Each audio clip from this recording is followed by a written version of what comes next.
Hey everybody, and thank you so much for taking the time to check out this first episode of Bad Movie Debate. I am your host, Jacob Babb, and before we get rolling on that first debate, I just want to sit down and have a little chat about the process of this podcast. So every episode, I'm going to sit down with the guest of the week, and we're going to watch a bad movie, a critically bad movie according to the ratings out there. So low Rotten Tomatoes scores, low Meta scores, and low IMDb reviews and scores. And we're going to watch this movie, and then we're going to debate whether it truly is a bad movie or not, or if, critics are just being too harsh and it's a lot more fun and a lot more good stuff going on than they give it credit for. But to make things interesting and to keep everything fresh, no matter what my guest of the week says, I am going to argue the opposite of what they're saying. So if they love it, I'm going to hate it. And if they hate it, I am going to absolutely love it. That way, like I said, things are just a little bit more fresh and interesting, and it doesn't get bogged down to an hour of people just talking about how good or bad a movie is, because that's really boring. The show's called Bad Movie Debate, so somebody has to be debating. So if we're just agreeing the whole time, who wants to listen to that? That sounds terrible, honestly. But anyway, thank you again so much for taking the time to check this out and give it a listen. Hopefully you will be back and back and back for every episode as they get released. But for now, let's start with Tyler Eads as we discuss Alien3.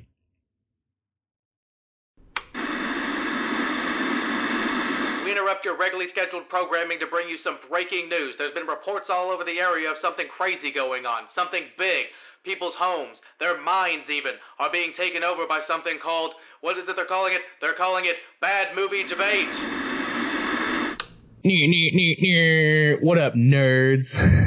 Welcome to Bad Movie Debate, the inaugural Bad Movie Debate podcast with your host, me, that's Jacob Babb.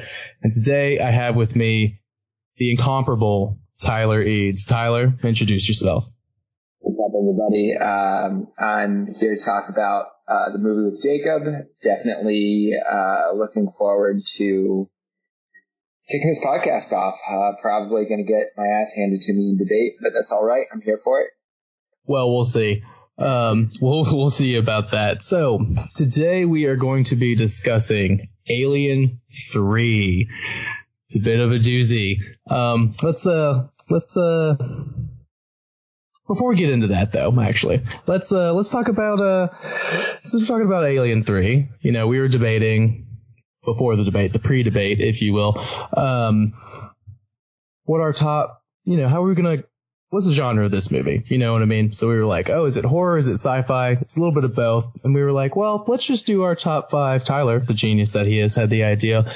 Let's do just movies involving extraterrestrials in any genre, just anything that involves extraterrestrials. So do you want to list yours, your top 5? Give yourself a little bit of pedigree. Let people know you're the real deal. Yeah, absolutely. I think that this list enhances this debate because while this is certainly, I think at most a horror movie, it does really try to encapsulate what it's like to deal with, an extraterrestrial being. The whole entire series does, right? Of course. So I think, first and foremost, the best extraterrestrial film of all time is E.T., actually. Yes, it's a Spielberg family film, but my God, it just captures, what I think any of us as children would have done if we met a nice alien being and how we would have handled that. Number 2 is John Carpenter's The Thing, fucking perfect film. Are we cursing on this podcast? Oh yeah. Okay. This is a not safe for work. Don't bring your kids. Also, there's gonna be major spoilers throughout. So if you haven't seen the movie yet, watch it before. If you don't care, keep listening. Whatever. followed by The Thing, or The Thing is followed by Alien, followed by Aliens. Yes. Followed by my hot take, Edge of Tomorrow. Edge of Tomorrow? Tom Cruise. Yes. With little baby boy Tommy Cruise? Yes, dude. That movie is actually okay. Wait, take that back. Oh, District 9 over Edge of Tomorrow. District 9 over Edge of Tomorrow for sure. Oh, last minute change. Yes. I mean, Edge of Tomorrow is a lot more fun than I thought it was going to be. That is a good movie. Still have not watched District 9, so I can't really weigh in on that one. Yeah, dude, that movie's fantastic. I know. I may need to update this list after I finally see it. But regardless, good choices. Overall, obviously, you have Alien and Aliens in there, so that's so you know what's going on in that regard. So my number one is Alien, of course. The first one. The best one. It's amazing. That's just, everyone knows. It's just so good. Then my second one is The Thing. What do you know? Another absolutely perfect fucking movie. Just, so good. Then I got me some, Close Encounters of the Third Kind. Another Spielberg. Yeah. Spielberg as well. But a little bit more serious, a little bit more heady, based on a true story.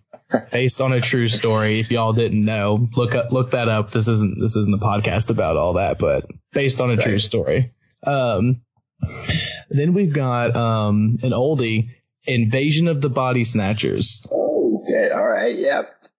But I'm not talking about that 70s one about consumerism. I'm talking about the OG one. That was, everybody said was about communism, but in actuality, they were like, we just wanted to make a movie that was like scary and had like alien weird stuff happening in it and stuff. The old black and white one. It is so good. I have not even seen that movie. It is so scary. I've seen the Donald Sutherland one, but not that one. Okay, so the Donald Sutherland one, a lot of people are probably going to give me shit for this. I have never finished it. I get about an hour in and I'm like, I don't care anymore. Damn. I just love it is pretty trippy. I feel like this aesthetic is the main appeal there. Yeah, well, I mean, don't get me wrong. The trippy part I ain't got no problems with, because the first one is extremely if I could talk trippy in all that regard in terms of the plot and everything too, but just, man, the way the story plays out and everything, just so good. And then one of the best movies ever, Men in Black, #1. Oh shit, dude! Oh, it's a great movie. My God. It's just so good. It's just so good in every single way. Again, that's not actually what the Men in Black are, but again, we're not here to talk about all that. Look it up yourselves. It's a lot weirder than the movie portrays it to be, but it's so good. It's just so fun. Pick a movie by the canceled Will Smith at this point, honestly, dude. It's pretty bold of you. I mean, he wasn't canceled at the time, and he makes this look good, you know. So yes. It's just nice. I mean, what am I supposed to do? I'm supposed to just disagree with that because he does. Tommy Lee he's looking all right too. Don't get me wrong. He's doing his thing, but you know, it is what it is.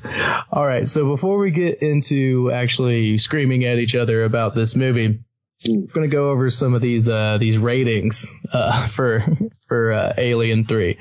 So Rotten Tomatoes gives it a 46% on the critic scale, on the critic side. As pretty bad, especially for one of the biggest franchises in the film industry. And then by the critically acclaimed Fincher at that point, you know.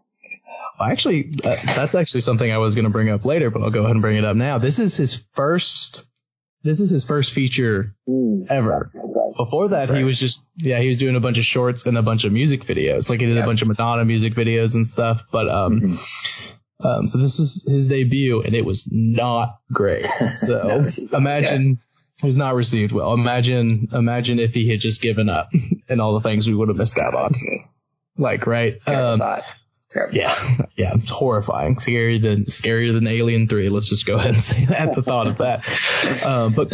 But coincidentally, 46% is also the audience score, which you don't see that a lot, where there's a complete agreement between the critics and the audience. So everybody's pretty evenly spread on this.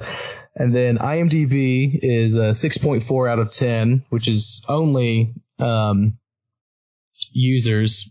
So it's a little bit more loved on there, but that makes sense. Metacritic, a 59 Metascore, and a 6.1 user score. So, they're all you're not passing the test with any of these. You're getting closer with some than others, but you're still getting a solid D minus.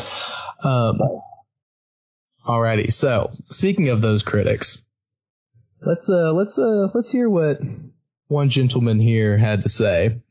So Desson Thompson for Washington Post says, ironically, Alien 3 is not a bad movie. In fact, here's the rub. It's too interesting to make an exciting summer flick. He says it's too interesting for people to like it. There's too much going on. There's too much under the surface for people to be able to fully engage, is what I get from that quote there. Yeah, that's actually, I hadn't read that review. That's incredibly interesting, especially given all the context. That's very interesting. Yeah, exactly. There's lots of different contexts and stuff. I thought that was interesting as well. Now, this guy has a much different opinion. It's just so good. James Danili, I don't know. I can't really his last name. Anyway, sorry, James. For Real Reviews says, quote, Alien 3 is, simply put, a mess. The writers have no idea how to tell a coherent, entertaining story. With the exception of a surprise or two, there isn't much worthwhile here. So one guy says it's boring and not that entertaining because it's too complex and too interesting. And the other guy says it's not entertaining and it's boring because it sucks. That's right. Right. And that's it. So we got a lot going on here in the critic world, which is fascinating. Oh my gosh. All right. So with that information in mind, Tyler, what'd you think? What's your opinion? Well, I think that this movie is very bad. Partially because, in line with James' opinion there, partially because it truly is a complete incoherent mess at times. And the other half of me thinking it's bad is because it had so much potential to be, honestly, maybe my favorite Alien film. I think it certainly could have been a masterpiece had David Fincher actually had the threshold to work that he wanted to. So watching it is honestly a chore to me. I watched it 3 times to prepare for this podcast. And every time I was like, damn, all right, I'm going to enjoy it this time. I'm going to have a good time. I'm going to appreciate the context. I'm going to appreciate cinematography. I'm going to appreciate yada, yada, yada. But every time, like a quarter of the way through, I'm like, my God, I want to stop. Please let it stop. Man, it just fizzles and it truly disintegrates as a fucking xenomorph's blood through the subflooring of the Nostromo. Okay. Damn. It just goes kaput very quickly for me. So I think this movie sucks. Wow. That's harsh words. harsh words from Tyler. Well, you're wrong. Let's just say that. Let's just put it that way. This movie is good. This is a good movie. It falls in line with the alien mythos in a way that is very interesting and honestly quite compelling when you consider the circumstances that Ripley finds herself in this one, in the larger narrative of the first two. Like, I'm going to try to stray from getting into the deeper stuff. Like, the only thing I'm trying to reference is 1 and 2, as if it had just come out and I had to have an opinion on it. And that's just good. I mean, it's not a coherent story. Doesn't make any sense to me. Like, it's pretty straightforward, like what happens and like the pacing and everything. And we'll get more into all of it here in a second. But I will, as far as not being able to pay too much attention, yes, I did fall asleep the first time I went to watch it to prepare. In my defense, I had just worked a 5-hour week, 10-hour shifts, and then a 4-hour shift. So I had worked 44 hours that week, and it was the night of the last shift. And I started it late. But yeah, it didn't. I definitely fell asleep about an hour in, right when you said it starts to fizzle out. I definitely just on the couch. So I had to get up and watch it again the next day so I could continue my analysis, let's say. Nothing like an early morning Alien3, Yeah, exactly.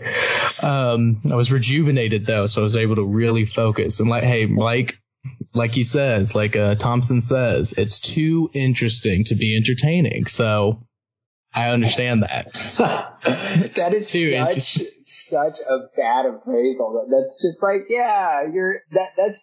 that's like breaking up with a girl and being like, you're too complicated for me. It's like, no, that's not a compliment. That's still breaking up with her, man. I don't know. Right. I mean, it's honestly a really nice way of saying you just didn't get it.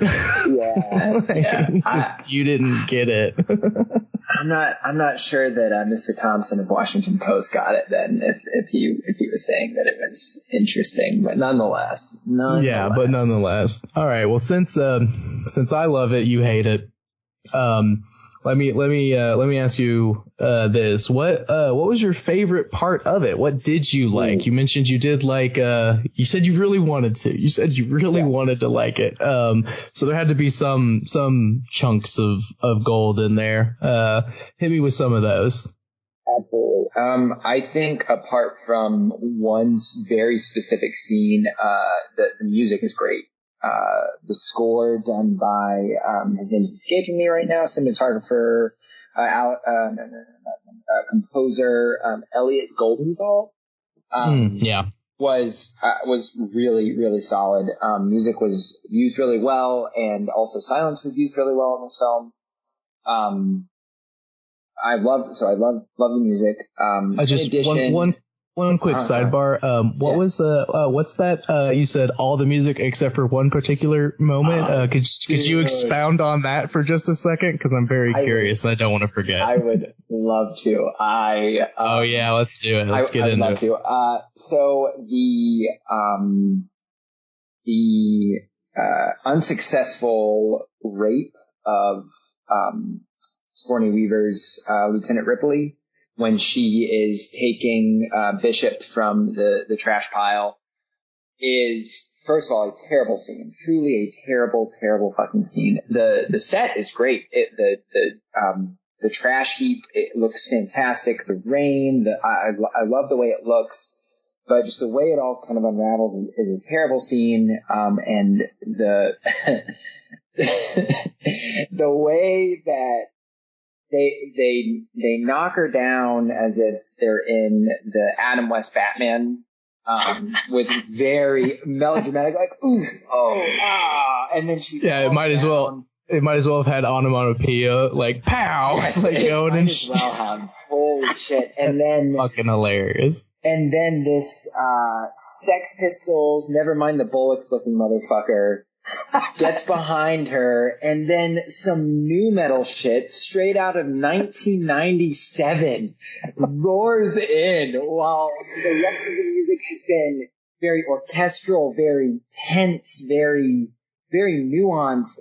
Something out of a Korn album blares through into this, and this dude pulls down his cyberpunk goggles and roars as if he's like conquering the world, and he's about to defile our hero here. And it is one of the worst scenes I've ever seen in a popular film.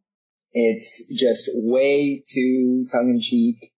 It's just way too absurd. It almost makes me think that Fincher had recorded something for a System of a Down video and then just like used that, spliced it into Alien 3. It's terrible, and that use of music is one of the worst moments in the whole movie, for sure. And that's completely fair, because I completely agree with that. There's really no debating that in any shape, form, or fashion, because it's so aggressive. The only thing I could say is, I mean, I hate that there was an attempted rape scene in it in general, but I mean, it makes sense for the context of where they are with the double Y chromosome guys, they're aggro and stuff like that. So like, I mean, I get it in context, but like, good Lord, they could have made it a little less new metal. That part had never crossed my mind, but like, that's exactly what it is. Cause I do remember thinking, what the fuck is this music that's happening right now? And then I almost had to take a break when he started to pull the goggles down. I was just like, are you fucking serious right now, dude? Like, what is terrible? What does he need the goggles for? What is it? What? I don't know, man. I don't know. It's purely just for aesthetic. Right. Well, because he makes it thinks that he looks cool as fuck. Like, exactly. And it's just so, even ironically, it's not a funny or cool thing for them to do. No. It was so off. And I do want to talk more about that scene in a sec, but I did want to the other main thing that I did like about this movie is obviously, I mean, the Fincher touch on this movie, and the ambition in shooting the xenomorph in a way that hadn't been done in the previous two films. He really tried to do some incredible camera work. Sometimes it worked really well. Other times it looked really shitty, to be honest, which is another gripe that I have for later. But I think that this movie is filmed and directed in a very particular way that is very unique to the universe of Alien, and really just, I mean, to the movie universe. Obviously, David Fincher is a very popular director, and it's for a very obvious reason. Everybody likes his movies because they look very different from everything else. So I did enjoy that aspect as well. Yeah, no, absolutely. You're definitely right about that, because I had written in my notes as well that it's his first one. And it's so interesting because it's like you can see what's coming later in his career already in his first feature, his feature debut with this movie. Like, nothing particular is jumping to my mind, but like you can see elements of like Seven and like the groundwork for Seven, which I believe is his next movie, or it's like his third movie. It's right after this. Yeah, exactly. Okay. So you can like see that, like if you watch those back to back, you'd be like, oh yeah, these are obviously both David Fincher. Like there's no way. So I definitely agree with you on both of those points. Including the negative one we kind of sidebarred on, as well.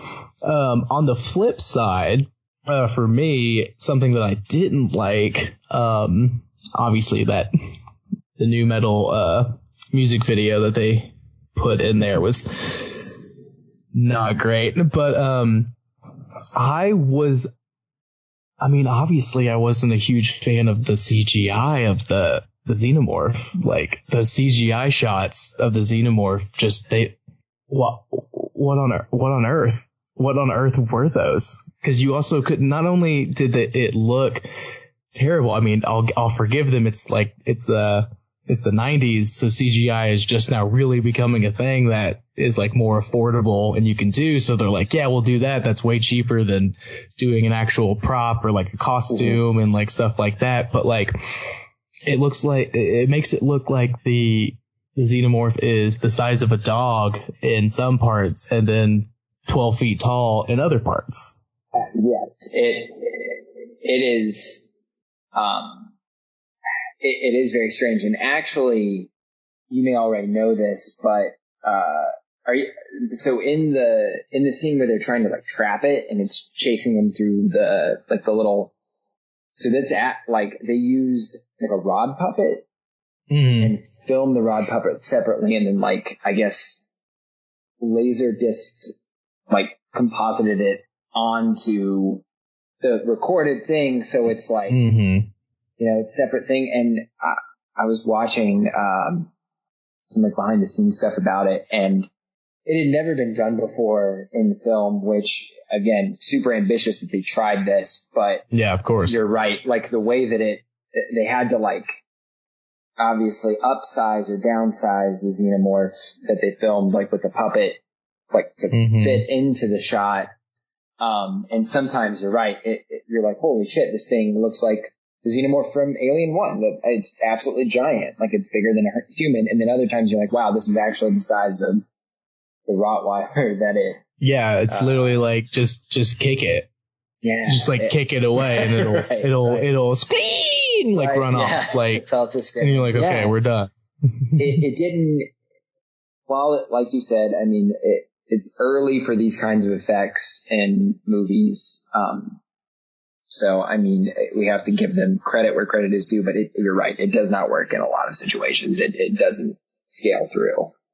Yeah. And I feel like, perhaps when it came out, people were a little bit more impressed with it just because, I mean, obviously we have hindsight, and like I was literally playing a video game yesterday that looked a million times better than that. And that was a Hollywood blockbuster of a major franchise and stuff. Like it's insane.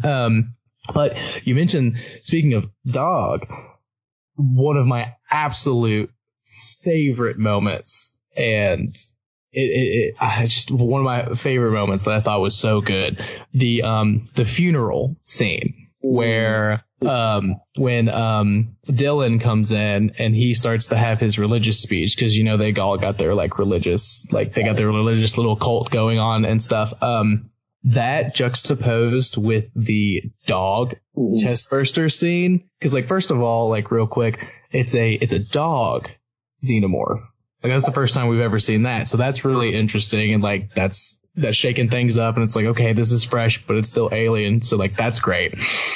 But his speech juxtaposed with the chest burster moment when it comes out and everything, just the he says, each seed, promise of a flower, new beginning, and then it cuts, and it's cutting back and forth as the aliens becoming fully ready to attack and stuff is absolutely incredible filmmaking. If you just had that scene without any other context, that might be some of the best stuff Alien had ever put out. You know what I mean? Just that 10-minute scene. It was so good. It was so good. I love that. Well, I think the dog chest buster scene is pretty sick. While I did think the juxtaposition was cool, especially because Charles Duluth, is that Dylan's name? His actual name, the actor? I think so. That sounds right. Charles Dutton. Charles S. Dutton. That's it. Yeah. His performance is great. That speech is really, really cool. The set of the furnaces, really, really cool. But I have to say one of the huge problems with this film is the whole religious thing. I think is utter bullshit. And I'm so happy you brought that up. I get that. I think that, and honestly, I think your choice of the Thompson Washington Post quote was really interesting because, you know, he says this movie is hard to enjoy because there is so much going on in the background. You know, maybe that the whole religious context bullshit thing was part of Fincher's plan to make this, you know, more of a comment on society as a whole and how, you know, you have different sections of life that all intermingle. But man, I don't care if it was, you know, artistic ingenuity. I don't care if it was some grand statement. Just because you're making a statement doesn't make the art good. And I think the religion is so annoying. It's so like, oh my God, it's so annoying and I don't care. It does not make these characters interesting. In fact, I think it was, as you know, this movie had several different scripts. Fincher bought onto it before like when there was like barely even a script written, like 2 or 3 scripts had been scrapped at that point. I think they did throw the religious thing on it just because it's like, well, we don't really have time to write interesting characters, so let's just make them all zealots. I think that's what they did, and man, I think it's truly one of the worst aspects of this movie. It is one of the things that absolutely ruined it for me. I'm so happy you brought it up because now I get to reveal to you the whole point of the fucking movie. You ready for this? Yes.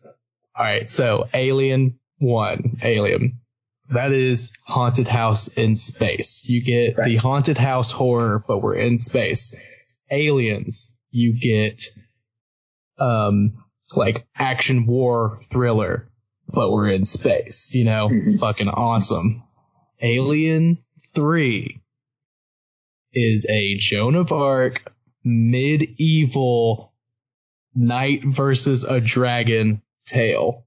And that's why their religion is there, because the prisoners are monks. Look at the way they're dressed. They're all in robes and stuff. They're very zealous. They have their head monk and everything like that. But also consider the fact that and then the Joan of Arc, obviously, Sigourney Weaver's there. She's wearing similar clothes. She shaves her head. She has because Clemens, the doctor gives her like medicine, but it like makes her more aggressive and she'll want to shave her head or the lice. That's what it is. It's the lice. Yeah, it's like lice. You need to shave your head. That's what it is.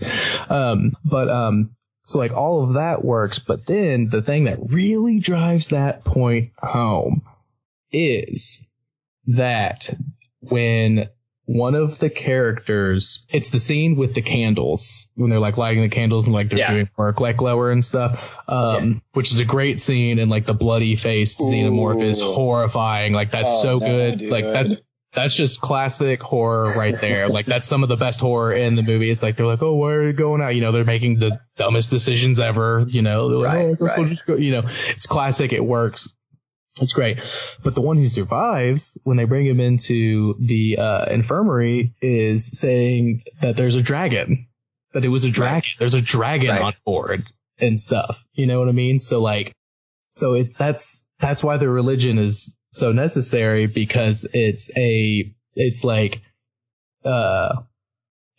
medieval folklore mythology with like a dragon and like knights and like monks and stuff tied in with a Joan of Arc kind of thing. So like if Joan of Arc's story was not just necessarily about like God and like stuff like that, but like she was literally fighting like a dragon as well. So they kind of mash those two together. So if you take out the religion in the story, there is then there is no hero's journey for her. There is no call to action. You know what I mean? Like obviously the alien's still there, but it's like, okay, she's just fighting an alien and stuff like that.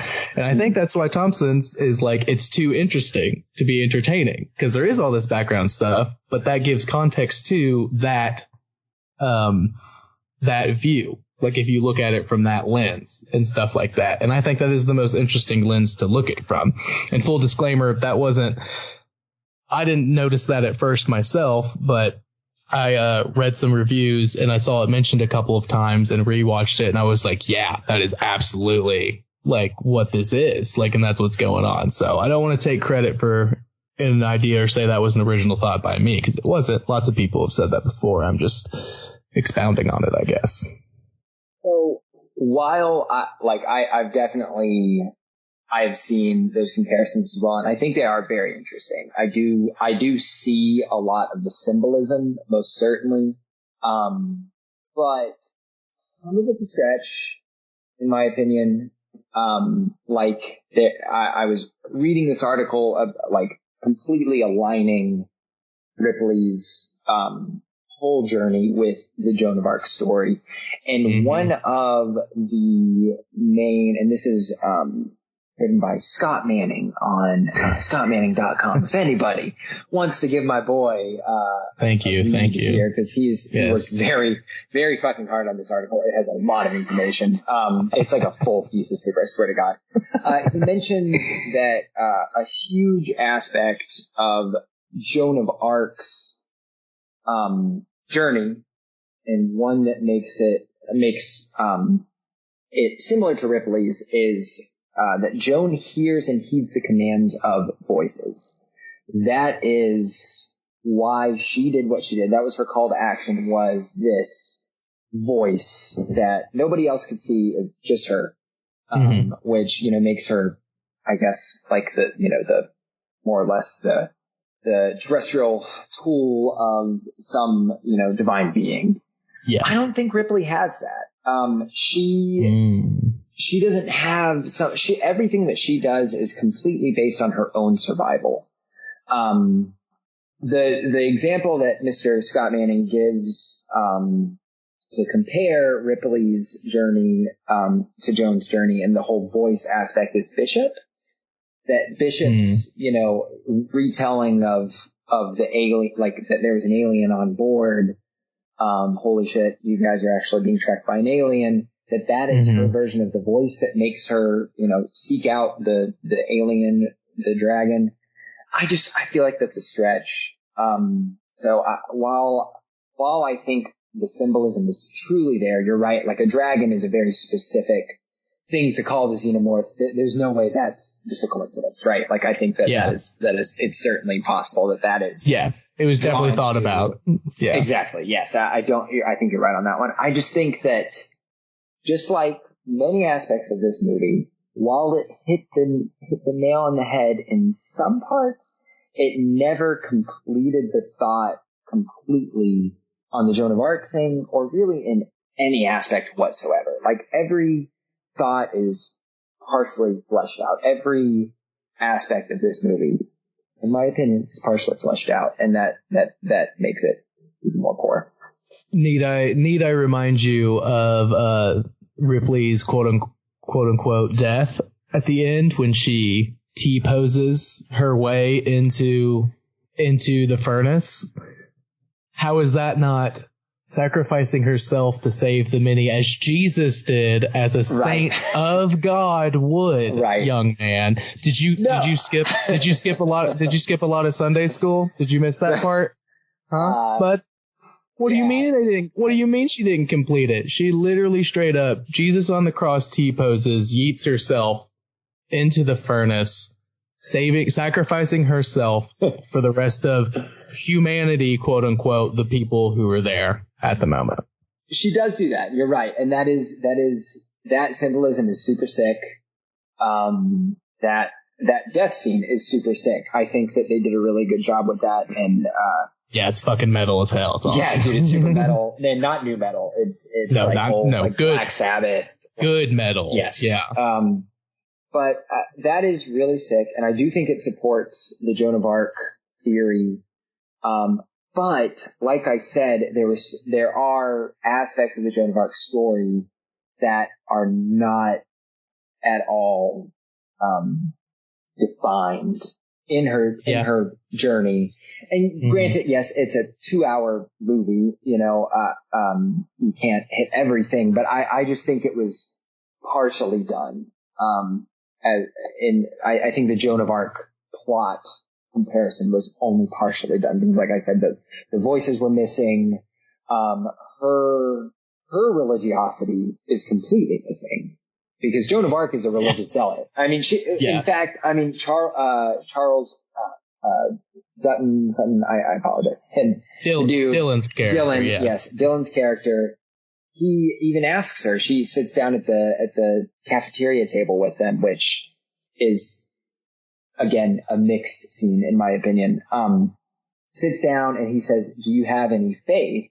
And she says, "No." I mean, she is quite against religion, which is against the Joan of Arc story.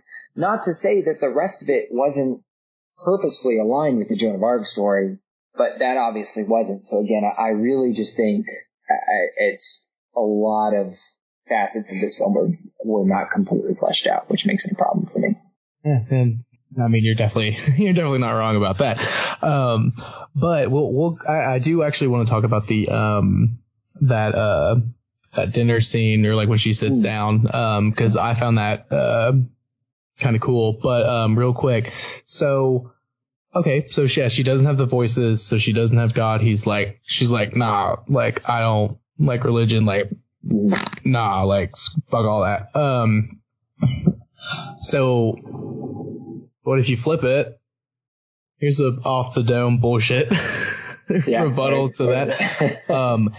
She's an anti Joan of Arc. It's an anti Joan of Arc story. She follows the same path in a way, and it's but bust out of that character.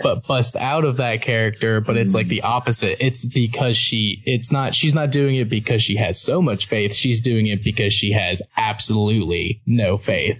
And she's like, I just want to stop this thing from fucking killing all of humanity. And mostly me right now. I want it to not kill me right now. First and foremost. So I think that because you were saying all that, and I was like, yeah, you're right. Yeah, that's all kind of, that whole Joan of Arc thing's really not panning out, huh? I was really into that. So I was like, but then that thought, I was like, okay, so you're like, she doesn't hear God, is basically what you're saying. It's like, yeah, so it's she's an anti Joan of Arc thing. That is an interesting point. I think because correct me if I'm wrong, but Joan of Arc, a lot of her stuff is she's fighting against a lot of people who don't believe, right? Like, isn't that part of what the fighting is? Like, it's like not a crusade thing, but some other kind of religious war, like kind of thing. I'm not sure off the top of my head, but regardless, I'm pretty sure that's part of it. So in this, it's the opposite. They flip it. So has no faith, and she's fighting to like kill the thing and stuff, and like they have all the faith, like because they have their own little weird religion and stuff like that. So they took elements of that story, retooled it for a beyond modern, like postmodern world where people that's probably the only religion that's like around really at that point. And like a big sci-fi world like that, I feel like a lot of religion as we explore the galaxies and stuff will start to fall off. So it's like an anti thing, you know what I mean? And she's like, no, this is science. This is a fucking alien, and we need to fucking kill it. And that's the end of it and stuff like that. You know what I mean? Yeah. I think that's fair. I think you could certainly argue that. And I think that is certainly an interesting way to go about it. However, my final rebuttal to that would be, if you're having to delve this deep into what ifs, does that argue more for or against the quality of the movie? No, dude. That's the question, dude. It's too interesting to be entertaining. And that's, Mr. Thompson of the Post and yourself, if that's the perspective, then that's the perspective. To me, it's going in too many different ways all at once and not getting anywhere to be a good movie to me. There's a lot of threads that they start and try to wrap up, and they don't do it very well. Kind of like did you ever see Kong Skull Island? Dude, I actually haven't seen that movie. Dude, okay, so I think I'd be really into it though. Quick, okay, you won't because it's exactly the same thing. It's the exact same thing. I actually really hated that movie because it starts off fucking awesome. You have a killer cast, like big monster, like, they're building up to all the other stuff and everything. But they get there, and if you look at like the deeper level of stuff, like they're tackling like zealot war people, and then like Brie Larson is there, and she's only there to be a strong female character. Everything that she does, it seems like it's related around that she's a woman, which is, in my opinion, anti-feminist. Right. Like she's this like one of the smartest people there. Great. But it's like, it's just like really focused on that. And like, there's all these different threads of like something heavy, and they're like, "Oh my God, you can do that!" Like shit like that. Yeah. It's like all this stuff, like they open all these like societal and cultural things that they're like, quote unquote, talking about or like trying to like speak on. And then, and I'm like, I felt like I was watching like 15 different movies. Yeah. I'm like, stick to one thing. And this movie definitely has a bad job of sticking to one thing as well. And that furthers my opinion of this movie could be so good. It could be so fantastic. It has so many good things going for it, and it just falls short every time, which you would think it makes it more in the middle for me, like, oh yeah, like I enjoyed it somewhat, but no, like it just gets nowhere on so many, half promises that it makes it even worse for me. So. Oh, no, absolutely. No, absolutely. Really, and going to that dinner scene real quick, though, the only thing I really wanted to say about that was when he's like all in her face and like, yeah, like I rape women, I murder women, like I'm a big tough guy, you should be scared of me. And she's just like, oh, I must make you pretty nervous then. And then sits down. I was like, ooh, that's that badass Ripley I know and love right there. Like I thought that line was sick as fuck. I don't know why, but I was like, that is so fucking fresh. She's like, I'm not scared of you, you piece of shit. I fought these aliens many times, bro. You don't know what I've been through. And I was like, that's sick as fuck. I thought that was just awesome. That's really all I wanted to say about that. Dude, I think that scene is really solid. And it does highlight badass Ripley. We'll say though, there are times where they get a little lazy with the whole, oh, Ripley's just a badass woman. She can do whatever she wants. And they make her do stupid things instead of like actually great things. Like, what did she do that was stupid? When has Ripley ever done anything stupid, sir? Well, specifically when she gets caught by these dudes in the weird new metal scene, the whole time she's being escorted, and she knows she can't fight all these dudes off by herself. She needs someone with her. That is just common sense. She's able to do the cafeteria scene because she knows Charles Dance is there. She knows the warden is there, and she knows the warden's hand is there. Like, it's still badass. She still confronts this dude. She's still certainly in danger, and she's willing to face that to a point. But when she goes out completely alone, that's not something Alien 1 or Alien 2 Ripley would ever do because it's stupid. You can't put yourself in imminent danger without a way to protect yourself. And I don't think she would. And I think they get to times where she does stupid stuff just to forward the plot, and they disguise it as, oh, she's just a brave lady. It's like, no, she's just getting dumb right now. It's like, that's just, I want to disagree with you because that's kind of the whole point. I want to say that everybody's human and they make mistakes. Ripley's not perfect, but like that's a stupid fucking weak argument because she does do stupid stuff. Especially that scene. That's the dumbest thing that she could have done. But again, they had to get that new metal music video in there. It was in the only well known for his music video, David Fincher's contract. It had to have been because I can't. He had to get one. He had to. Yeah, it was like it had to. I don't understand why else it would have been there. You could have. He pulled an endless Frank Ocean and just did like this weird like half album thing. Yeah, just get out of a contract. Yeah, thanks, Frank. Still waiting on that next one, Frank. If you ever hear this, please, please. I need it. But you mentioned, because I did want to bring this up because this was something I actually hadn't seen Alien 3 in a very, very long time, because I've seen all the movies. I hadn't seen this one in a very long time. I forgot that Tywin Lannister is in this movie, looking younger, stunting, just fucking beefcake. He's a doctor. My God, it was just like he popped up, and I was like, "Holy shit!" I forgot he was in this movie. Let's fucking go! Let's fucking go! And he is so good. The only thing is, it's one of those things. It's like Ripley seems to me like in the first two, she's like pretty like asexual.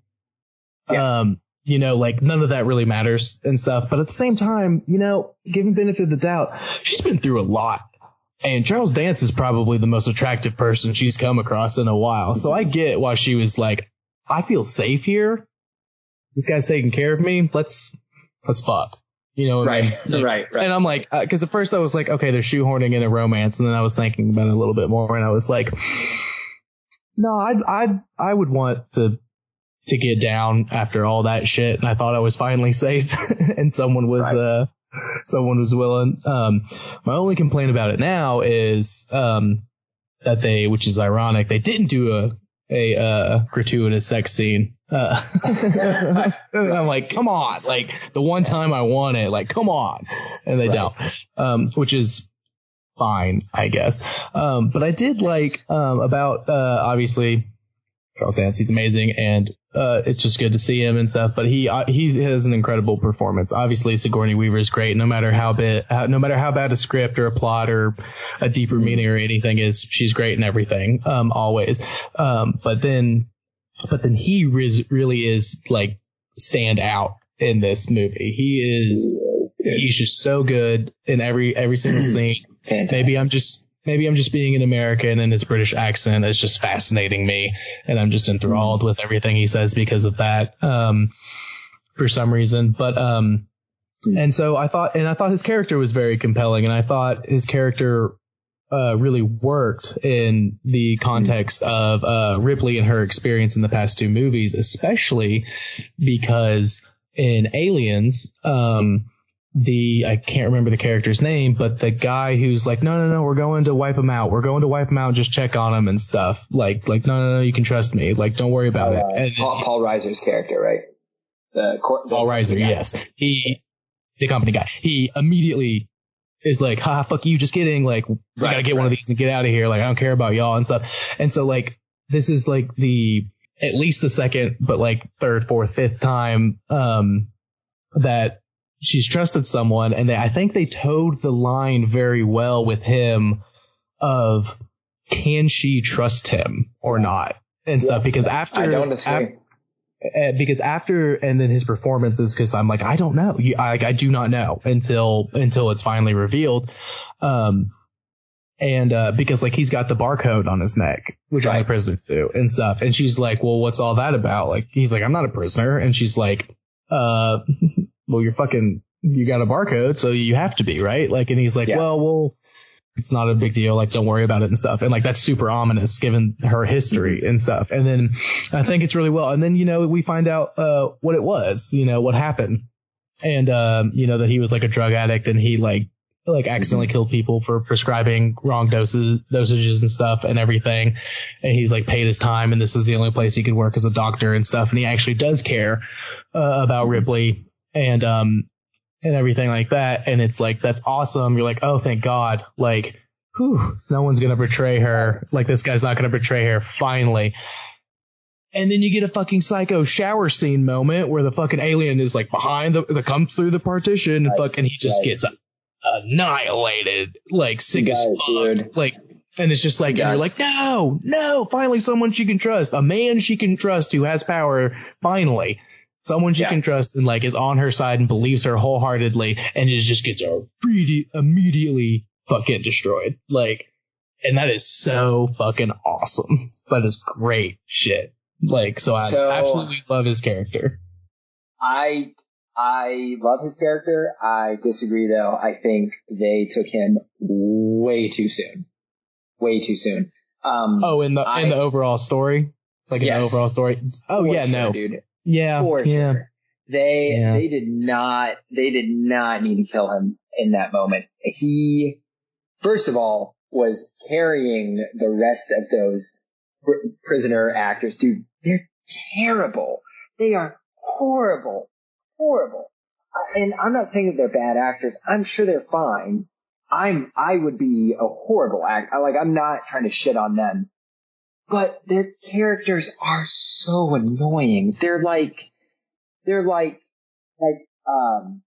don't even know. They're truly just all mumbling idiots who look like they're out of, like I said earlier, Sex Pistols, never mind the Bullocks, like skinhead punk music video. And I get that's part of like the religious, they're monks and shit, but dude, they all look terrible. They're all just constantly squealing at each other. They're horrible. Charles Dance is the only redeeming male actor aside from Dylan's character.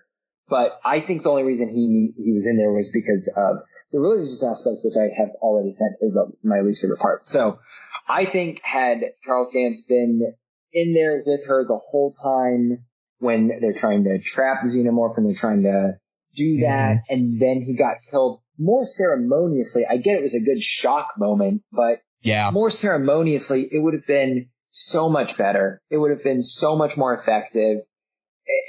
It was just for shock value, and I get that Fincher loves to do that. I mean, there's like, isn't there like a scene in Seven where the dude is forced to like kill a woman with like a knife attached to him, like a prostitute, he has to fuck her to death, dude.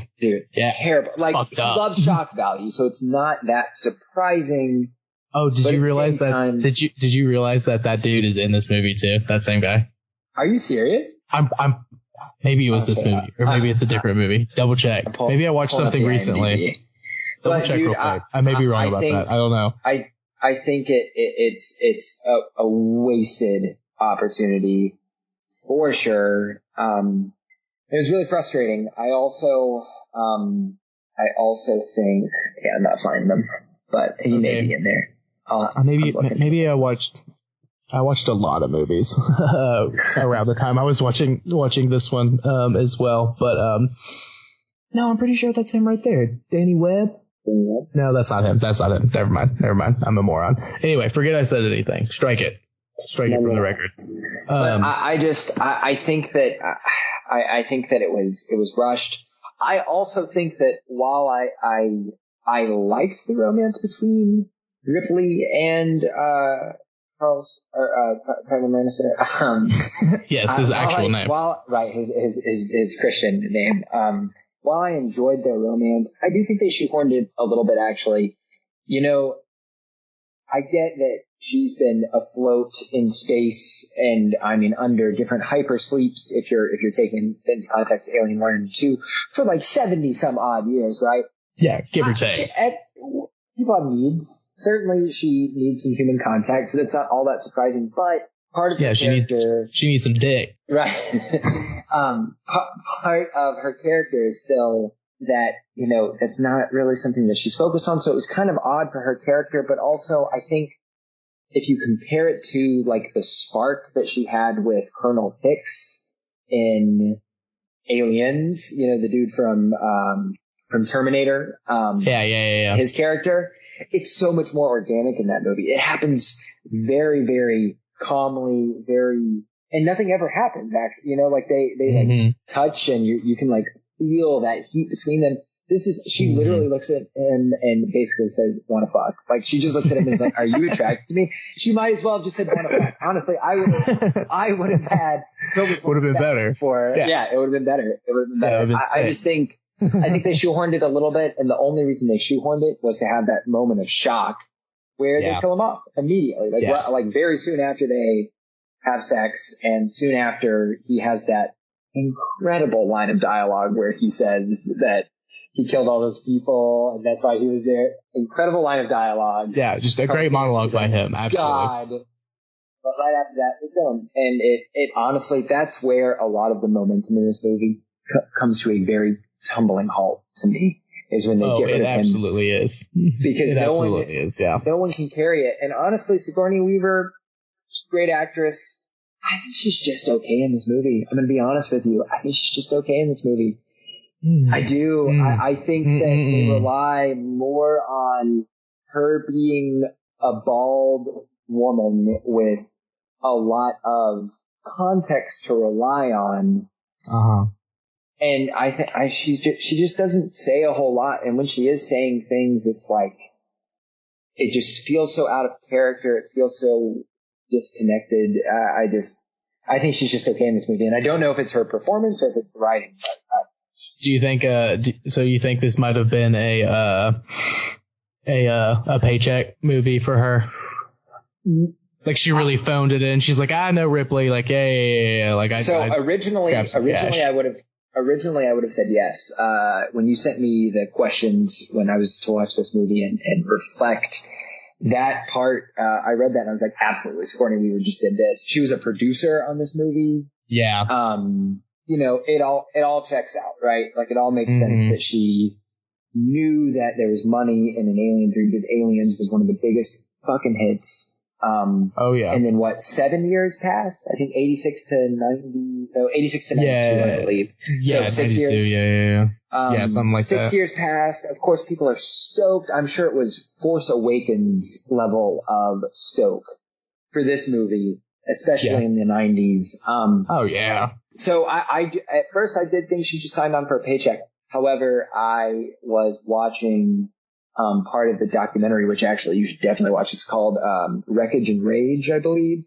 It's about like it gives you tons of context of the basically the production nightmare that was this movie. Like all of the different directors, all the different scripts, all the different I think I read something that they had spent like millions, I don't know the exact number, but millions of dollars before the movie, like before they even had Fincher as director. They'd already spent millions of dollars producing a movie that they wouldn't use any of it. So it was a production nightmare. But when I was watching part of that documentary, Sigourney Weaver talked about her relationship with David Fincher and how she was meeting with him and she was like, okay, David, what do you see as, how do you see Ripley? What do you think about her? What do you want to see her as in this movie? And he's like, I don't know. I kind of wanted to see her as like this bald chick and I wanted to die at the end. And she thought that was so sick. She actually shaved her head for this movie. She was so down with Ripley dying at the end. And so hearing her talk about the character development of Ripley in this movie positively, and the fact that she was like fielding those questions to Fincher makes me think that she actually did give a shit about Ripley's character and did want there to be some profound art in this movie. So no, that was a very long answer to me saying no, I don't really think she just phoned it in for a paycheck. Because of all that evidence that I just gave. But I still think her performance is pretty underwhelming, especially in comparison to Alien and Aliens. I mean, and that's all, and that's good. I'm glad she didn't phone it in. It's always so apparent, and I didn't think she phoned it in. I thought she was great as always. But yeah, that is interesting. I didn't know about all of that, so that is interesting. And further proves my point that it's a good movie because she tried so hard. But the best actor in the world can't make up for a flat script and stuff like that. That's fair. And the script overall is kind of flat. However, there are things about the script that I do really like. I think that they were going for the right tone of Dan O'Bannon, his philosophy on how to write scripts. Like one of the original writers of the first one. So basically his whole thing is you create the conflict and then you get to that breaking point and then you keep pushing that same conflict into a deeper place. And then the beginning of the third act is like, are they going to fight or are they going to run away? And either or is the right answer. It just depends on what you do with it. And I think if you look at the script and you read the script, it works and it hits all of that, because it starts with Ripley coming to this planet, this prison planet. So there's an outsider that's making everybody uncomfortable. Then by the end of the first act, the alien shows up and you have an outsider that's making everybody uncomfortable. And now they're in fear for their lives. So it's the same conflict, but it heightens and the stakes rise dramatically. And then they go through all of that stuff. And then they have to decide if they're going to fight or if they're going to run away and wait for the company to get there and stuff. And then they decide to fight, obviously, and go from there. So I do think that the script structurally is sound, and they held true to that Dan O'Bannon philosophy, which all of his he did Total Recall as well, like the one with Arnold and stuff, and like all of those, and like all of his stuff like kind of follows that same fashion, and like it really works and it's very compelling. But whoever got a hold of this idea and wrote on it didn't make it as compelling because of characterization and like stuff like that, and then honestly just straight up dialogue at some points, of course. Some of the dialogue is not great, but it is what it is. But yeah, honestly, I don't know. I really don't know. I really don't know where I lay after talking to you right now. Yeah.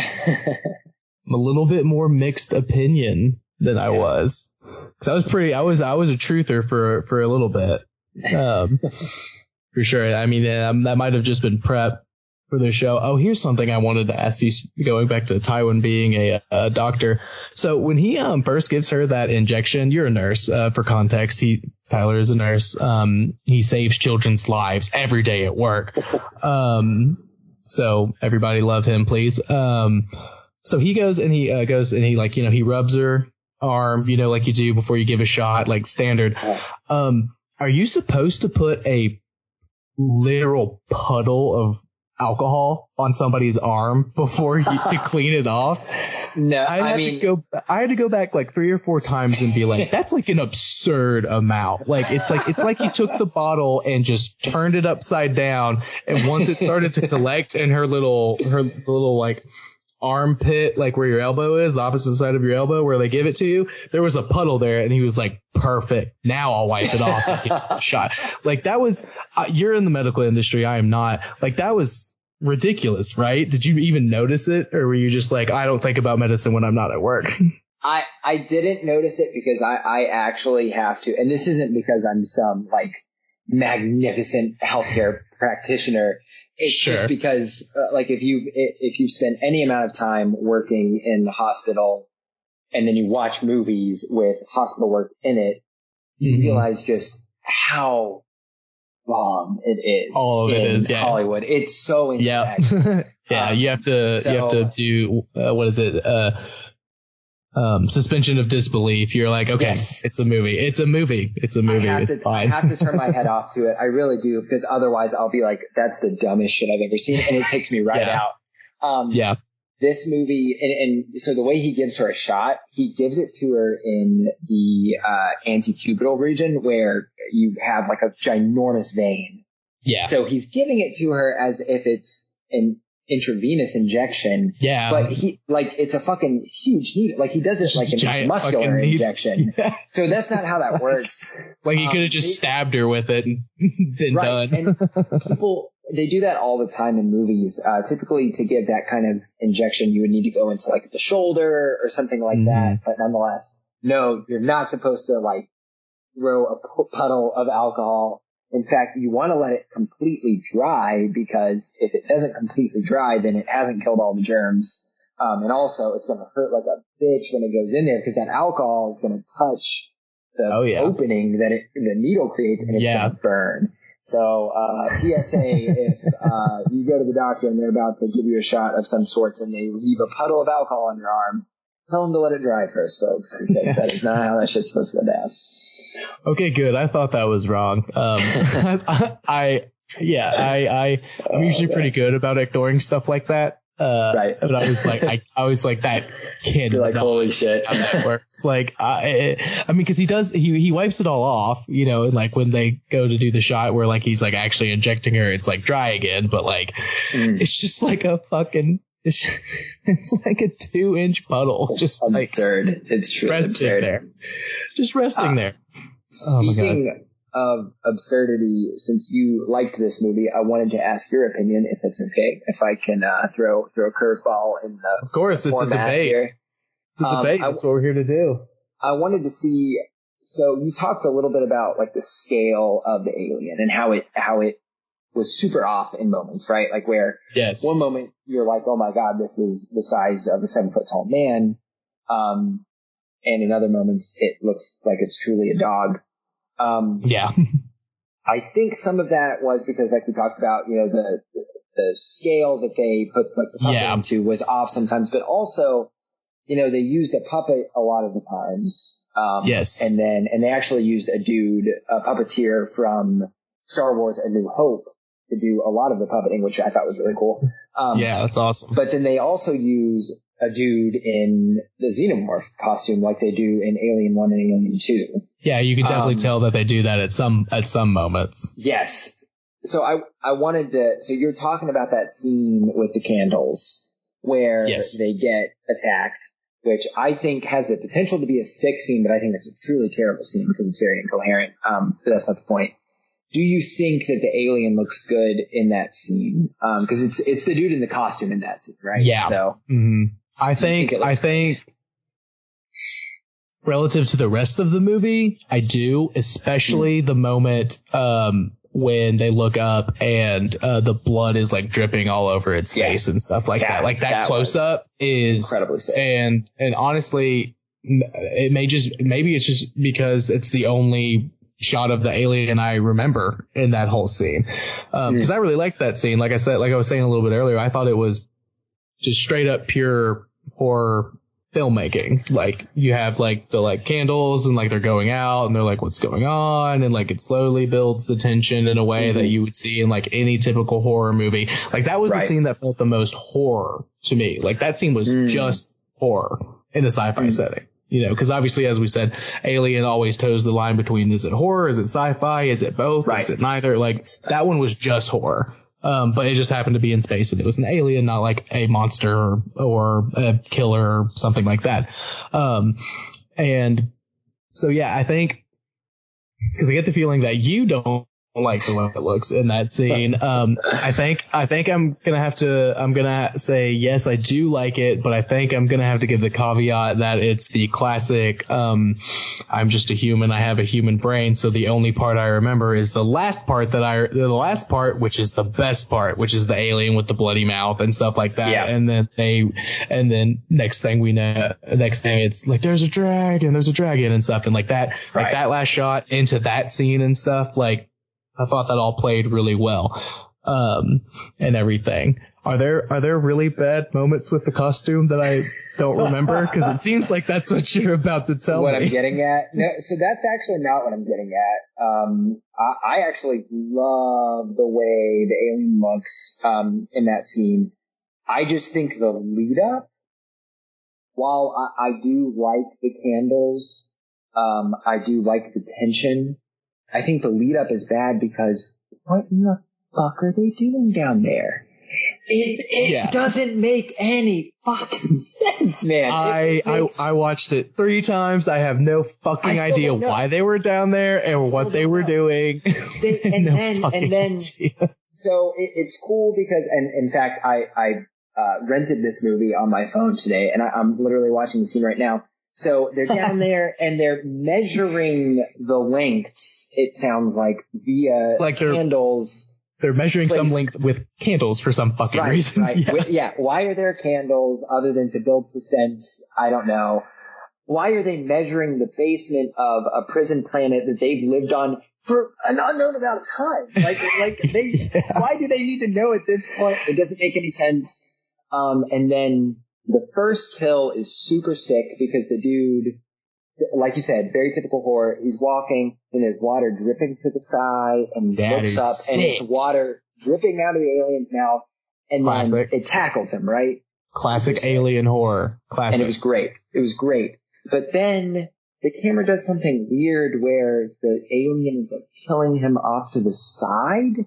And I think this movie is at its best and most unique when it has that Fincher gore, that body horror happening. And so the alien munching him off to the side just doesn't do it for me. So that's kind of a minus point for me.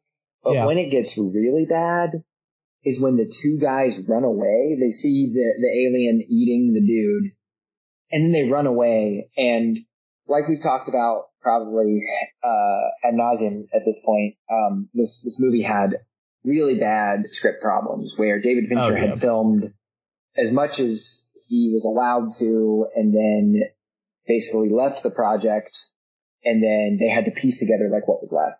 So this scene really highlights that in my opinion because the running scene, like when they're running away doesn't make any sense. They literally run around these corridors like they're in freaking Scooby-Doo. I was just about to say, you did like the Scooby-Doo running away. You did like the Scooby-Doo with the bubblegum pop music. Like, They might as well have done that because they're running around into doors and doors and doors and it doesn't make any sense. And then they somehow circle back to where their dead friend is. And it doesn't make any sense. It looks like they were running the complete opposite direction the whole time. And it doesn't make any sense. That's Scooby-Doo. It's Scooby-Doo as hell. Scooby-Doo. And then it takes me completely out of it. But then it kind of brings it back when the alien lifts the dude up and like bites his head off. And blood like squirts everywhere. It's sick as hell. But it's again, moments like that where I'm like, holy shit. The meat is there. It could be so good. These scenes are so sick, but the pathway in between is just a jumbled mess to me. It just doesn't like it. It does better as separate scenes and watching those scenes for what they are and just enjoying, the picture, than it does as a complete movie to me. But no, I think the costume overall looks good there though. Yeah, costume definitely looks good. I'm a little upset that you brought up the Scooby-Doo running away. I was worried that that's what you were gonna say, because when I say I like that scene, I like it I like it as if the last shot was blood face, and then we went to it's a dragon and like in the infirmary and stuff, and like we could just put together because we're smart, like we're a smart audience. People are smart. Like the other one of them didn't make it. Great. Right. Like got it. But you do miss out on that David Fincher gore, which is, necessary in a movie like this. I would say, but, it's literally just straight up out of Scooby-Doo. It's so absurd. They might as well have been in a hallway running in and out of different doors, and then one moment they're chasing the xenomorph and stuff, and then because it's just so fucked up because like it's literally that's what always happens in Scooby-Doo. They run around, they do the whole thing, they have the bubblegum pop song, and then they end up exactly where they were when they started running. Yeah, dude. It's literally, it's like another part of the contract. Like, it's like, okay, we have to have a new metal scene, and then we also have to have a Scooby-Doo reference because, Warner Brothers and stuff like that. Like, it's for sure. No, it's 20th Century Fox. Warner Brothers owns 20th Century Fox now. When did they buy it? Did they buy it around this time? Because they own the IP for Scooby-Doo. For Scooby-Doo, maybe, man. Maybe, God. And if that's why. If this is a Joan of Arc Scooby-Doo crossover, then I'm fucking wrong and this is a masterpiece of a movie. Exactly, dude. That's what I'm fucking saying, man. Oh my God. But yes, you are 100% correct. The context of the scene is, I mean, there is none. Yeah, you don't know what the fuck is why they're down there. They're measuring it's like so far in the future, and they're using candles to measure stuff. Like you would think that they could just like I mean, obviously it's a rundown facility, but it was a rundown facility that's become a prison that used to be a giant furnace thing. I'm sure somebody could find a fucking tape measure, like at least something like that. So yeah, the context of the scene isn't really there. You could say, one could argue it's non-existent. But the scene itself and like the filmmaking of the scene and like the tension and stuff, is a lot of fun in that moment. And I think you're right about the overall, the overall movie is not good, but there's really good moments, like scenes that are really good and stuff. But then how those work in different contexts don't work. Like that scene minus the Scooby-Doo part would be like a great short horror like film. Like scene. I don't disagree with that. And like without the Scooby-Doo and stuff, like that would be great. Right. But then you put it in the context of everything else and it's like, okay, well, what the fuck is this? Like, what the fuck does this even mean? So yeah, it's strange. It is. It's strange for sure. Yeah, I don't know. I don't know. You bring up a lot of good points. Maybe this movie does fucking suck. Dude, I think it does, man. It does. I think this movie might suck. I don't know. Let me just double check my notes and make sure I don't have any truth bombs hiding in here.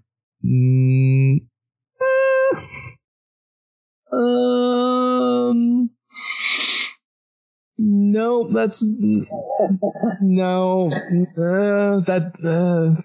That note literally doesn't even matter anymore because of what we've talked about. So like that doesn't even matter. Yeah, no. All right. So I guess I'm gonna have to concede on this one. This movie sucks. It's a shame. Stay tuned for more episodes as I get roasted on my own show every episode. Man, I thought I had you. On some of these points, but yeah, I think the good parts of I think the bad outweighs the good just enough to make it a hard pass. but sure. I mean, like, I do agree with you that like it really does have moments of true brilliance. I think Charles Dance was so good. Just incredible. And I think this movie actually has the most, probably top 5 most iconic horror movie shots of all time. The one with the up close to her and stuff. Like that's, everyone knows that. You can't beat that. I mean that to me, that whole sequence is honestly like up there with, Michael Myers sitting up in the background when Laurie Strode thinks she's fine. Yes, dude. Of Jason Voorhees coming up out of the lake, and like it is, it's one of the most iconic shots of all time. And I mean, it really is a shame that this movie just, like I said, I will say about that scene. That scene is even more compelling when you realize that that iconic moment is even more compelling. It doesn't kill her because it knows that there's one inside of her. Right. And like that is extremely compelling. Like once that truth bomb gets dropped on you, like near the end and stuff like that.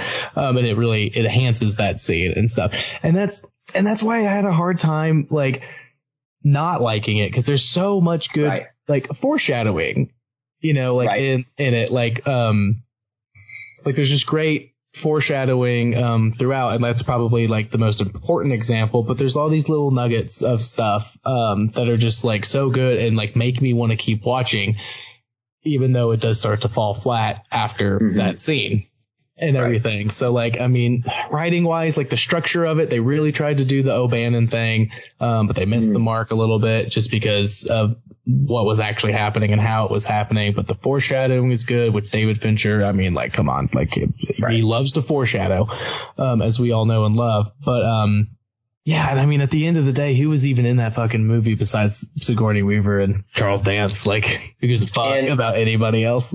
Yeah, Dylan's good too. I do think Dylan's good.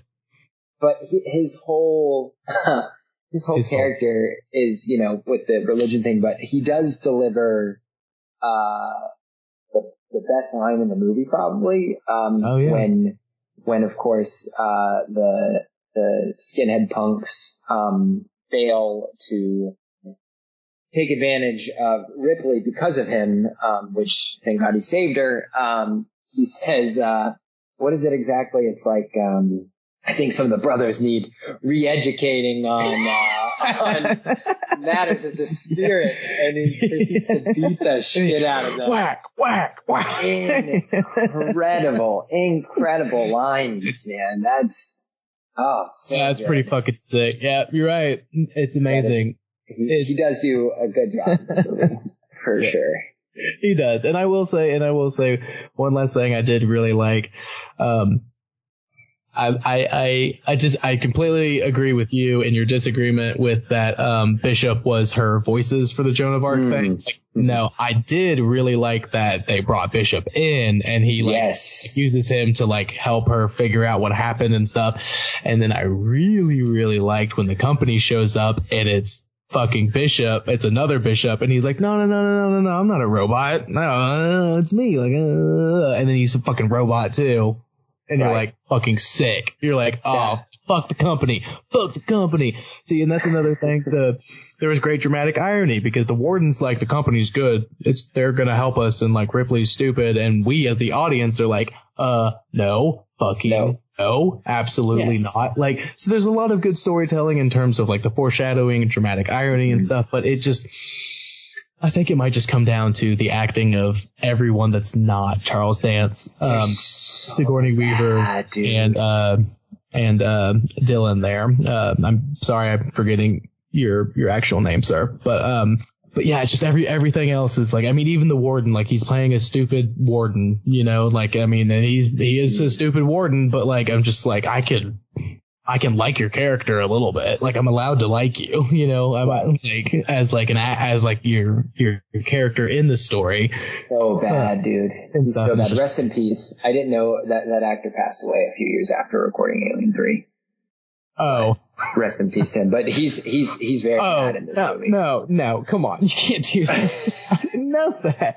You can't just let me just talk shit. Just let me just do like a whole minute of like, yeah, this guy fucking sucks, dude. And just be like, well, he died like pretty shortly after the filming. Like, from complications of the film, actually.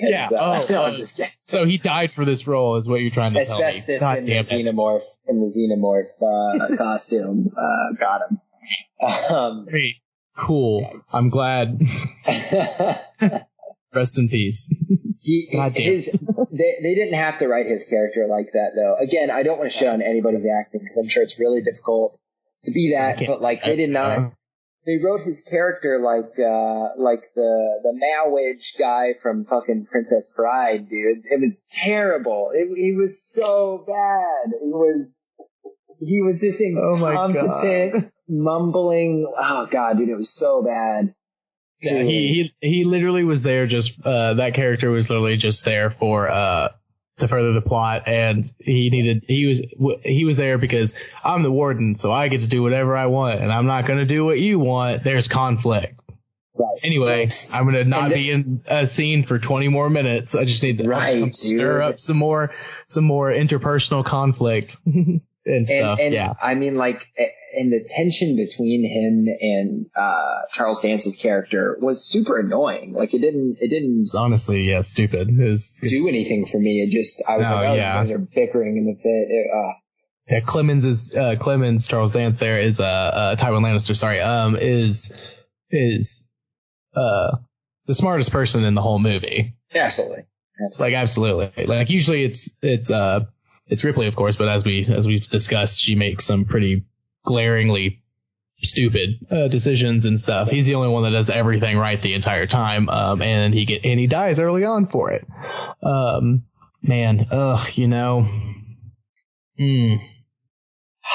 think I'm ready to have a final verdict on whether this movie is film or filth, or if this movie fucks or sucks. I don't know. What are your thoughts? I think I'm ready. This movie sucks.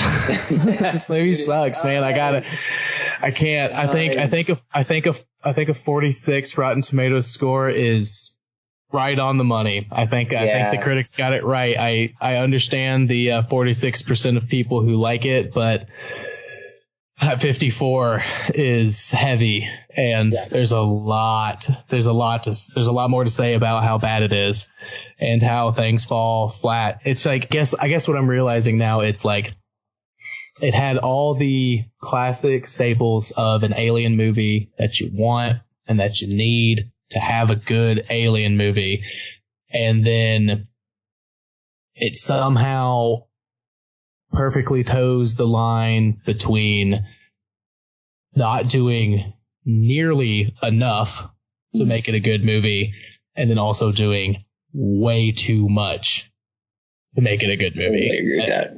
Yeah, so I think Thompson is right in the sense that it is that I'm going to rephrase him a little bit to say there's too much going on for it to be a good movie. Not it's too interesting to be entertaining. No, there's too much going on for it to be a good movie. If they had stuck to one angle.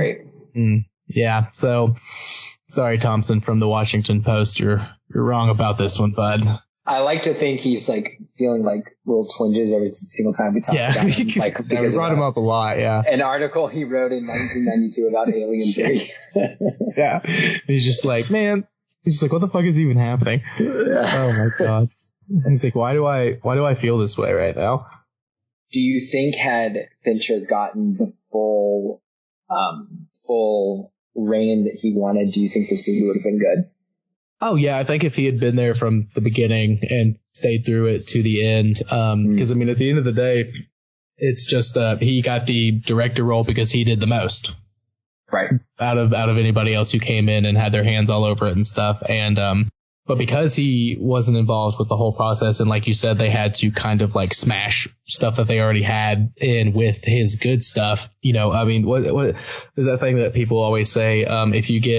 If you have 9 pounds of ice cream and 1 pound of shit and you mix it together, you get 10 pounds of shit. So, so he put a lot of good in there, but there was just enough of shit to make that ice cream inedible almost, let's say. Not that I don't recommend everybody watch the movie, and if you have it, and see what's going on and form your own opinions, of course. Because obviously neither of us are experts in filmmaking and stuff like that. Neither of us do that for a living. We just obsessively watch all of them all the time. Right. And have a lot of things to say, which is why this podcast is in existence and everything. But yeah, man, I'm going to have to dub you for this episode. Tyler is the currently reigning master debater. Hey.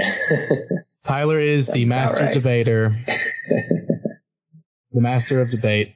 Master debating all over the place, all the time. All over the place, dude. Constantly. Wow. That's you. Well, that's you right now. It is an honor, sir. It is an honor. I honestly feel good about it. I hate shitting on art. Because I do think that I still think this movie is worth a watch. You know, I mean, absolutely, yeah. I'm glad I watched it, honestly, but it just good.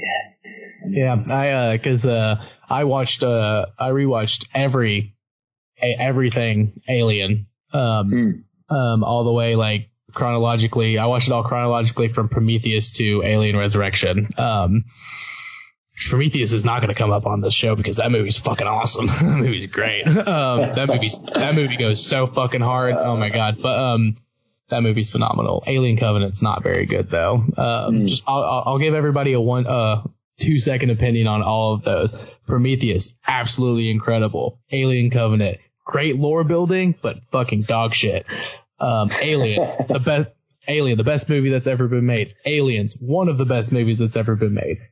Alien3, unfortunately, very flat, but had the right idea. I have to say it sucks because it just does now. It just does for me. And then Alien Resurrection, I don't even know about that one. We may have to talk about that one at some point. I got a lot of strong opinions on that one too. Like it's a strange movie, but like in a way that I like, but in a way that I also am like, why the fuck are these Guardians of the Galaxy knockoff fucking group of people in this movie? Like that's what it felt like. I was like, so it's Guardians of the Galaxy, but not entertaining. Like Guardians of the Galaxy. I don't know. But anyway, so watch Alien, watch Aliens, watch Prometheus, and then fill in the gaps yourself because you might be able to do a better job yourself, honestly. Yeah, well, thank you. Thank you for joining me and thanks for having me. Making me regret doing this whole podcast since I didn't win the first debate. That's not good. That's not good. That's not good.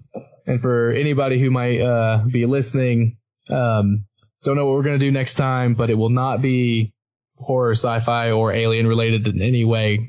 So you got that to look forward to if you don't give a shit about any of these kind of movies. It won't just be me and Tyler talking about horror, which it very well could be, but we're going to try to avoid doing that. But there will be a great return of Tyler. I'll of course have him on again. We'll check in on him, how he's doing, how the babies at the hospital are doing, and that he takes care of because he's a nurse. No, he's a nurse. Remember, saves lives. Everybody likes Tyler. Tyler's great. We'll check in on him and we'll talk about more movies. And maybe next time I'll be able to get my title back as master debater. But for now, Tyler is the master debater. And we'll just have to go from there, and I'll have to not fall asleep the first time I watch the movie we're going to talk about next time with whatever it is. maybe that'll help. But all right, y'all. Appreciate it, Tyler. Once again, love you, bud. Thanks, buddy. Love you too, man. Piece of shit. Well, hopefully that was everything you hoped and dreamed it would be. It sure wasn't for me. I lost on my own fucking show. First fucking show and I lost already, but that's fine. That's fine. Keep listening and I'll get better as a debater and maybe I'll win a few of these every once in a while. Wouldn't that be nice? Follow on Twitter and Instagram at Bad Movie Debate on both. No underscore or any of that fancy stuff. Just Bad Movie Debate, all one word, all lowercase. I'll keep you updated on when episodes are going to come out, maybe tease what they're going to be, all that kind of fun stuff, keep you engaged on social media and stuff. But most importantly, I am going to put up a poll on both where people can vote whether a movie that we just talked about is good or bad. And at the beginning of the next episode, I'll go over those user polls and let everybody know what the masses think and everything like that. So next episode we'll start with going over that before we get into the next movie and the next debate about said movie. Once again, thank you so much for joining me on this journey as I try to sound really smart about movies. Hopefully I will start to sound smarter and become a better debater so I don't just get flamed every single time. But only one way to find out if that is going to be the case, and that's to keep listening. So thank y'all so much. Give a follow on all those fucking social medias or whatever, and join us next time.